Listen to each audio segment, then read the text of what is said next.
Low self-esteem and low self-worth are some of the issues she faced over the last couple of years. However, she has redefined her confidence and is here to tell us all about it. We're talking with digital media and brand specialist and freelance makeup artist, enough things, Charissa Clemetson.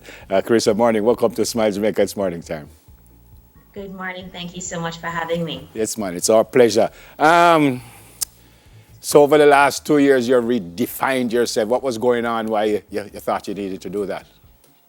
I was actually going from being married to being divorced, and that meant a lot of changes for me in life in general, as well as just internally. And so it took some time to think, talk through therapy, and get myself together. It's a unique experience. It's the kind of thing that if you haven't been through it, it's really hard to understand, but it changes your whole life. And you're all right now?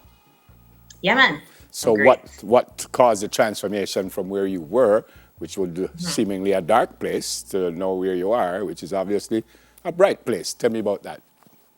Several things impacted that. First of all, having the support of my friends and family made a tremendous difference. It's an experience where you can easily feel quite isolated, and having persons in your life is critical to getting through a situation like that, and really and truly any difficult situation. Being able to talk openly and freely without judgment to the persons who are closest to you would extremely important. That, and as I would also say, professional help. Talking to your friends is great and they can give you great advice, but professionals are professionals for a reason. And I 100% support and encourage persons to go to a therapist, go to a counselor, speak to someone who is a professional. They always ask the right questions, the questions that nobody else will ask you, and the ones that really get you to the heart of the issue or to the root of whatever the problem is, so that you can move on. And being active, being involved. As you said, I have several different titles. I do a lot of things, and being engrossed in the stuff that I'm passionate about, the work that I do, as a brand specialist, as a social media marketer, as a dancer, as a makeup artist. There are so many things that I do, and having all of those activities to be involved in, that really also helps to not just take your mind off it, but give you purpose in a time when it can be very easy to feel like, your entire life has changed and it doesn't have much meaning anymore, or you feel as though you've lost a spark or a passion. So being involved is great as well. Yeah, and I've heard everything you said just now. I want to get to the dancing in just a couple of seconds, but where you are now, do you think you could have got there without that professional help and without everything else? No, I 100% believe that I am where I am today because of the choices that I've made and the experience that I've had. I 100% believe in therapy, formal and informal, talking to people, talking to friends, talking to a professional.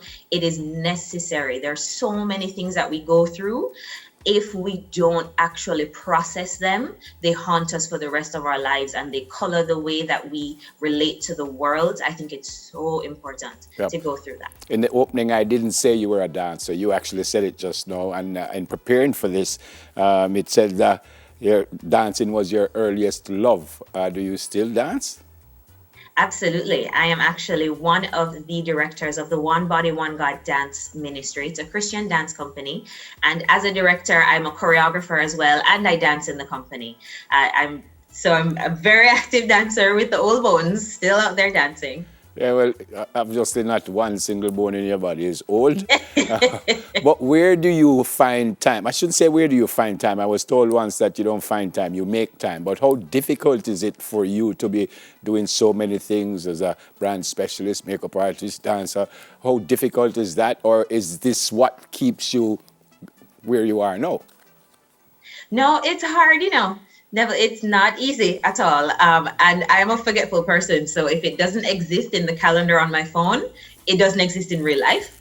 And I found that I have to be extremely organized in order to do so many different things. I don't just jot things down on paper. I need a reminder. I need Siri to tell me what's going to happen, because if not, then I will just not be at that particular thing, place, day, event, whatever it is. So I use tech to help me as much as possible. And it helps that I actually like what I do. If I didn't, it would be much more tedious. So the fact that I actually enjoy all of these various things helps me to multitask and to do them all, because I look forward to them. Yeah, well, we are alike in that area. Also, I'm saying event planning is really why I got into the media. Explain that. So I actually applied to UWI to do a science, media, and communication degree, which required me to do the Caramac entrance exam as well as to get into Pure and Applied at the same time. And upon going to orientation, I realized Pure and Applied is not for me. I went there, and just being in the building didn't sit well with me at all. I got home, I called my parents, I said, yeah, no, this science thing is not for me. What are we going to do? And at that point, called Caramac and transitioned there full time. And of all the offerings at the time at Caramac, PR was the one that seemed most suited to me. And in doing my research, saw that event planning had, that was an element of, certainly not the entire gamut, but an element of PR. So it was either PR or TV or radio, and I didn't want to do any of the others. And that's how I ended up in PR, and the rest is, as they say, history. Yeah, as a brand specialist, what's your role? So right now I'm the acting brand experience manager for Sagicor. And what that means is I'm responsible for advertising, sponsorships, branding, straight across the board for the entire group. Oh, fantastic. That's a big job. So you have plenty big things going on, and you make time for them, which is amazing. Finally, and I think you've already said it, but to those of us who might be going through a little thing and, don't know how to deal with it, what's your word to everyone? To anyone out there experiencing something hard, the first thing I would tell you to do is actually acknowledge that you are. It's very easy to brush aside the things that we're feeling and treat ourselves as though everything is normal. Except if there was a hurricane outside, you wouldn't go about your day the way you normally would. You would react as though there was a situation. So you have to actually understand that you're going through something difficult.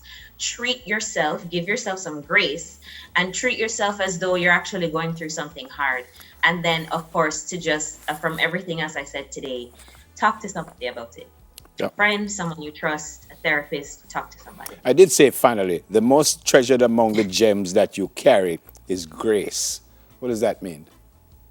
So my name actually means grace in one of the translations. And grace is something that I talk about a lot in terms of giving other people grace and giving yourself grace. I think it's, as a Christian, it's one of the things that I marvel at from scripture and just from, the personality and heart of God, that grace is unmerited favor. Nobody deserves it, but you get it. And I think we're very unkind to ourselves as human beings, and that we need to give ourselves more grace. And it's something that I want to live by as a hallmark, that when persons interact with me, that their experience would have been marked by grace, and that they would have experienced that in a way that they can then go on and give grace to somebody else, and almost as just perpetuating kindness, from one person to the next. Fantastic. And behind you it says what? Be you?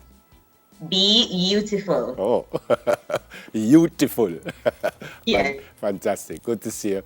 All the very best for 2021. Stay safe, and God bless you and your family. Thank you so much. Thank you. Digital media and brand specialist, freelance makeup artist, dancer, everything that you could think of. Charissa Clemetson. So after the break, what does it mean to grow apart from your partner? It's an interesting topic. We'll have Reverend Dr. Carla Dunbar talk to us about that. Stay with us, please. Soon come.